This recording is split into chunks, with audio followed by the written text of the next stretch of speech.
चाहे पातर पिचकारी तोरा लेल भेलौ किया बातर गे छौरी सुन होली में मोटे लंबा चाहे पातर पिचकारी तोरा लेल भेलौ किया बातर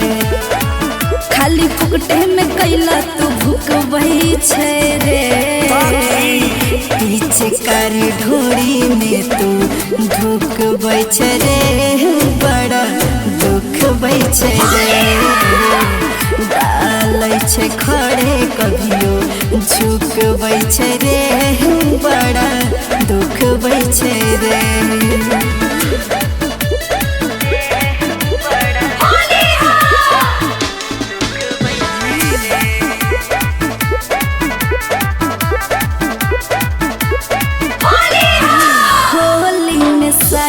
चोली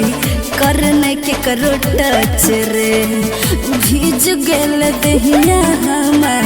कर फच फच रे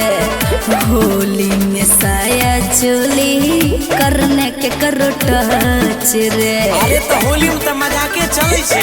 गे साल भर के छे पारब तू एना नहीं करे 5 मिनट में भजे तो मिजाज हरियर कम न जन्म के बदला तू चुकबई छै रे पीछे कारी ढोरी में तू ढुकबई छै रे बड़ा दुखबई छै रे डालै छै खड़े कभियो झुकबई छै रे बड़ा दुखबई छै रे बर्दाश्त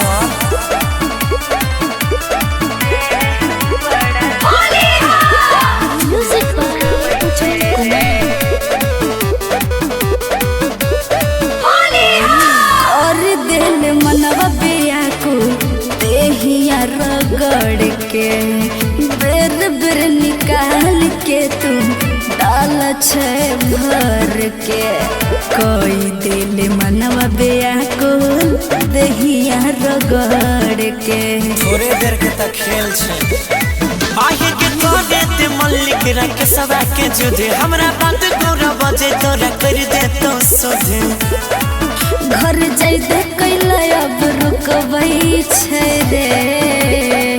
पीछे कारी ढोरी में तू ढुकबई छै रे बड़ा